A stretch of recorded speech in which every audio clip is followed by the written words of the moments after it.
है कि cease fire की डेडलाइन खत्म होने से पहले अमेरिका और ईरान के बीच डील फाइनल हो सकती है। अमेरिकी राष्ट्रपति डोनाल्ड ट्रंप ने यह दावा किया है कि ईरान के साथ बातचीत जो है वो लगभग बन चुकी है। ईरान जिन मुद्दों पर पिछले 2 महीने से अड़ा हुआ था उस पर भी समझौते के लिए राजी हो गया है। यानी ईरान ने यू टर्न ले लिया है और ट्रंप ने दावा किया है कि ईरान परमाणु पर भी पीछे हट गया है। हॉर्मुज का हल जो है वो भी निकाल लिया गया है। ईरान ने ओमान के रास्ते जहाजों की आवाजाही के लिए सेफ पैसेज देने की बात कही है। उधर इजराइल और लेबनान के बीच भी 10 दिनों के लिए सीज फायर की घोषणा हुई है। यानी करीब करीब अमेरिका, इजराइल और ईरान के बीच युद्ध खत्म होने की बात कही जा रही है। ट्रंप भी दावा कर रहे हैं कि वो समझौते के बेहद करीब हैं। देखिए, पश्चिम एशिया में जारी महायुद्ध को लेकर अमेरिकी राष्ट्रपति डोनाल्ड ट्रंप का बड़ा बयान सामने आया है। ट्रंप ने यह दावा किया अपने इस बयान के जरिए कि ईरान से डील बेहद करीब है। डील हुई तो मैं भी पाकिस्तान जाऊंगा, यानी कि ट्रंप पाकिस्तान जा सकते हैं, यह भी ट्रंप ने कहा। और ट्रंप यह भी कह रहे हैं कि ईरान यूरेनियम संवर्धन रोकने के लिए तैयार हो गया है। We're doing very well, I can tell you. Maybe it'll happen before that. I'm not sure it needs to be extended. Just so you know, Iran wants to make a deal, and we're dealing very nicely with them. We've got to have no nuclear weapons. If we do, that's a big factor. And they're willing to do things today that they weren't willing to do 2 months ago. अब देखिए, middle east महाजंग खत्म करने को लेकर अमेरिकी राष्ट्रपति Donald Trump ने एक बड़ा दावा किया। व्हाइट हाउस में मीडिया से बात करते हुए ट्रंप ने ईरान के साथ यूरेनियम डील फाइनल होने की बात कही। अमेरिकी राष्ट्रपति डोनाल्ड ट्रंप ने ईरान के साथ जो सीज फायर की डेडलाइन खत्म होने से पहले 3 बड़ी बातें कही हैं, वो हम आपको दिखाते हैं। तो ये 3 बड़े दावे। पहला बड़ा दावा यह है कि अमेरिका डील से बेहद करीब है, ये ट्रंप ने कहा है। दूसरी बड़ी बात, ये बेहद करीब पहुंचा कैसे? क्योंकि अमेरिका ये कह रहा था कि आप यूरेनियम संवर्धन जो आपने कर रखा है उसको नष्ट करेंगे या हमको सौंप देंगे, तो ईरान इस पर राजी हो गया, ये ट्रंप ने बताया। अब तीसरी बड़ी बात इसमें यह है कि ईरान जो है परमाणु हथियार नहीं बनाएगा, अपना जो संवर्धन इकट्ठा किया था वो भी दे देगा अमेरिका को या नष्ट कर देगा, और फ्यूचर में भी किसी तरीके से न्यूक्लियर पावर नहीं बनेगा। ये बड़ी बातें ट्रंप की ओर से कही गई। इधर ये 3 बड़ी बातों के जरिए ही अब सामने निकल कर आ रहा है कि अमेरिका की लगभग शर्तें मानने के लिए ईरान तैयार हो गया है। तो क्या अब ये युद्ध खत्म होने जा रहा है? सीज फायर की डेडलाइन खत्म होने वाली है, उससे पहले ही पाकिस्तान में एक बार फिर से बातचीत हो सकती है। और क्या इस बार ट्रंप भी जा सकते हैं, क्योंकि ट्रंप ने इस ओर संकेत किए हैं। अमेरिकी राष्ट्रपति डोनाल्ड ट्रंप ने ईरान को लेकर यह बड़ा दावा किया। अमेरिका के साथ ईरान डील करना चाहता है, लिहाजा अमेरिका ईरान के साथ बहुत शांतिपूर्ण व्यवहार कर रहा है। 2 महीने पहले ईरान जिन शर्तों को नहीं मान रहा था, आज ईरान अमेरिका की लगभग हर बात पर राजी है। And the big thing we have to do is we have to make sure that Iran does not have a nuclear weapon, because if they do, you want to talk about problems, you'd have problems. So very important is that Iran does not have a nuclear weapon, and they've agreed to that. Iran's agreed to that, and they've agreed to it very powerfully. They've agreed to give us back the nuclear dust that's way underground because of the attack we made with the B-2 bombers. So we have a lot of agreement with Iran, and I think something's going to happen very positive. अब Trump ने पहले दावा किया था कि हमलों में Iran का न्यूक्लियर प्रोग्राम पूरी तरह तबाह हो गया, लेकिन अब माना जा रहा है कि काफी यूरेनियम नष्ट नहीं हुआ है, बल्कि ईरान का बड़ा परमाणु भंडार उन्हीं पहाड़ी ठिकानों के मलबे के नीचे दबा है जिन्हें अमेरिका ने बमबारी में निशाना बनाया। अब उसी एनरिच्ड यूरेनियम को ट्रंप ईरान की ओर से सौंपे जाने का दावा कर रहा है। ऐसे में यह जानना बेहद जरूरी है कि आखिरकार ये एनरिच्ड यूरेनियम आखिर है क्या। हम आपको बताते हैं कि एनरिच्ड यूरेनियम क्या है। तो 3 से 5% का एनरिच्ड यूरेनियम है। मशीनों में सेंट्रीफ्यूज के जरिए धीरे धीरे प्योर किया जाता है, जिसे यूरेनियम एनरिचमेंट कहते हैं। अब ये 3 से 5% तक एनरिच्ड यूरेनियम का इस्तेमाल बिजली बनाने वाले न्यूक्लियर पावर प्लांट में होता है, और 20% जो बचता है, 20% तक एनरिच्ड यूरेनियम हाई लेवल का माना जाता है, लेकिन इससे हथियार नहीं बनता। 60% का जो होता है एनरिच्ड यूरेनियम बहुत प्योर माना जाता है और इसे नियर वेपन ग्रेड कहा जाता है, और इसके जरिए ही न्यूक्लियर बम बनाने के करीब पहुंच जा सकता है। 90% या उससे ज्यादा एनरिच्ड यूरेनियम को वेपन ग्रेड कहा जाता है। इससे आसानी से न्यूक्लियर बम बनाया जा सकता है, जिसका अभी बहुत बड़ा हिस्सा ईरान के पास है। इसीलिए अमेरिका, आप समझिए कि कैसे टेबल पर बैठकर बातचीत करने तक आ गया है। ईरान लंबे समय से सीक्रेट तरीके से न्यूक्लियर प्रोग्राम चलाते आ रहा है, लेकिन अब तक परमाणु बम बनाने में सफल नहीं हो पाया है। ईरान शुरू में यह दावा भी कर रहा था कि उसका न्यूक्लियर प्रोग्राम सिर्फ बिजली बनाने और शांति के कामों के लिए है, लेकिन अमेरिका और कई पश्चिमी देशों को शक था कि ईरान न्यूक्लियर बनाने की दिशा में काम कर रहा है और यही वजह है कि नए सिरे से जंग की शुरुआत हुई और अब समझौते की बात हो रही है, क्योंकि ट्रंप का यह दावा है कि यूरेनियम पर सहमति बन गई है। पर ईरान के पहले के बयानों पर गौर अगर हम करते हैं तो ईरान के विदेश मंत्री अब्बास अरागची किस तरीके से बताते हैं कि मलबे के नीचे 60% एनरिच्ड यूरेनियम दबा हुआ है और अब अमेरिकी राष्ट्रपति डोनाल्ड ट्रंप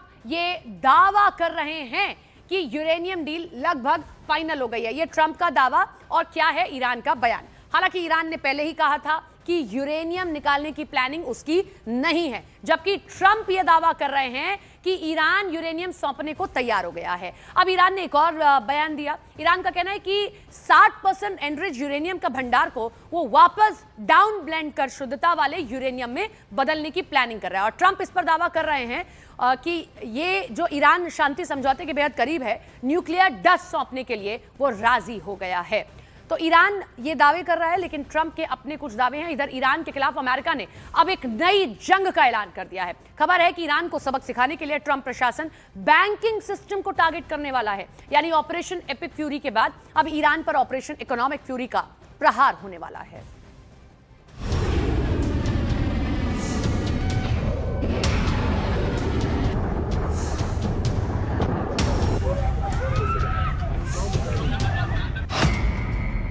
ईरान के खिलाफ अमेरिका का नया हथियार।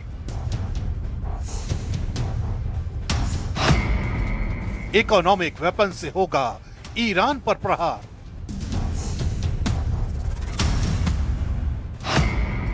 दुश्मन पर दबाव बनाने की घातक रणनीति। ऑपरेशन इकोनॉमिक फ्यूरी की तैयारी।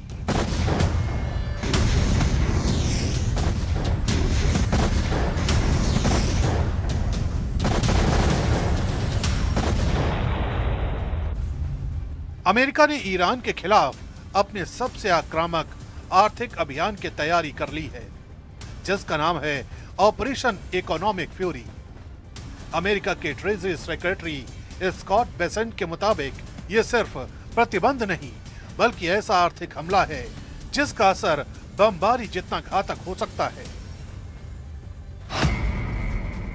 पिछले एक साल से अमेरिका ईरान पर मैक्सिमम प्रेशर की नीति लागू किए हुए है, जिसमें उसके फंड्स को ब्लॉक करना और इंटरनेशनल ट्रांजैक्शन को रोकना शामिल है। अब इस अभियान को तेज किया जा रहा है, जिसका मकसद साफ है, ईरान की अर्थव्यवस्था को इस हद तक कमजोर करना कि वो अपनी सैन्य और प्रॉक्सी एक्टिविटी को जारी न रख सके। Yesterday, we announced Operation Economic Fury, and for over a year, we have had maximum pressure on the Iranians, both on blocking payments into the Iranian state and going after the accounts of the IRGC. One of what may prove to be fatal mistakes that the Iranians made was bombing their GCC neighbors, and who are now willing to be much more transparent in terms of the funds or do a deeper dive in investigating the funds that are held within their banking systems. इस पूरे operation का सबसे खतरनाक हथियार है secondary sanction. Trump प्रशासन ने दुनिया के कई देशों को चेतावनी दी है कि अगर वे ईरान से तेल खरीदते हैं या उसके पैसे अपने बैंकों में रखते हैं, तो उन्हें अमेरिकी फाइनेंशियल सिस्टम से बाहर कर दिया जाएगा। इसका मतलब है कि कोई भी देश वैश्विक व्यापार में बड़ी मुश्किल में फंस सकता है। चीन, यूएई, हांगकांग और ओमान जैसे देशों पर इसका सीधा दबाव है। ये रणनीति इसलिए असरदार मानी जाती है क्योंकि अमेरिकी डॉलर सिस्टम पर पूरी दुनिया की निर्भरता है और उससे कटना किसी भी देश के लिए आर्थिक झटका साबित हो सकता है। We have told countries that if you are buying Iranian oil, that if Iranian money is sitting in your banks, we are now willing to apply secondary sanctions, which is a very stern measure, and the Iranians should know that this is going to be the financial equivalent of what we saw in the kinetic activities. America का दावा है कि Iran की हालिया सैन्य गतिविधियों ने उसके खिलाफ माहौल को और मजबूत कर दिया है, खासकर गल्फ कॉरपोरेशन काउंसिल देशों के साथ तनाव के बाद अब ये देश भी ईरान के खिलाफ सख्त रुख अपना रहे हैं। पहले जहां ये देश तटस्थ नजर आते थे, अब वे अपने बैंकिंग सिस्टम में मौजूद ईरानी फंड्स की जांच के लिए तैयार हैं। अमेरिका इसी मौके का फायदा उठाकर एक बड़ा फाइनेंशियल नेटवर्क तैयार कर रहा है, जो ईरान की मनी सप्लाई को ट्रैक और ब्लॉक करेगा। यानी ये सिर्फ अमेरिका का ऑपरेशन नहीं, बल्कि एक अंतरराष्ट्रीय आर्थिक घेरेबंदी बनती जा रही है। इस ऑपरेशन का एक बड़ा टारगेट है IRGC। अमेरिका का आरोप है कि यही संगठन ईरान की सैन्य और प्रॉक्सी गतिविधियों को फंड करता है। पिछले एक साल में अमेरिका ने IRGC से जुड़े कई खातों को ब्लॉक किया है और उनके अंतर्राष्ट्रीय फाइनेंशियल नेटवर्क को तोड़ने की कोशिश की है। अब इकोनॉमिक फ्यूरी के जरिए इस दबाव को और बढ़ाया जाएगा। अगर IRGC की फंडिंग रुकती है तो ईरान की बाहरी ऑपरेशन चलाने की क्षमता पर सीधा असर पड़ेगा। यही वजह है कि इस ऑपरेशन को ईरान के लिए बेहद खतरनाक माना जा रहा है। ईरान की अर्थव्यवस्था की रीढ़ उसका तेल निर्यात है और अमेरिका का सबसे बड़ा वार इसी पर केंद्रित है। ऑपरेशन इकोनॉमिक फ्यूरी के तहत अमेरिका उन सभी रास्तों को बंद करना चाहता है जिनसे ईरान अपना तेल बेचकर कमाई करता है। पहले कुछ देशों को छूट दी गई थी, लेकिन अब उन छूटों को खत्म किया जा रहा है। इसका मतलब है ईरान के लिए वैश्विक बाजार में तेल बेचना और मुश्किल हो जाएगा। अगर ये रणनीति सफल होती है तो ईरान की सरकारी आय में भारी गिरावट आ सकती है। ऐसे में सवाल उठता है कि आर्थिक दबाव के सामने ईरान झुकेगा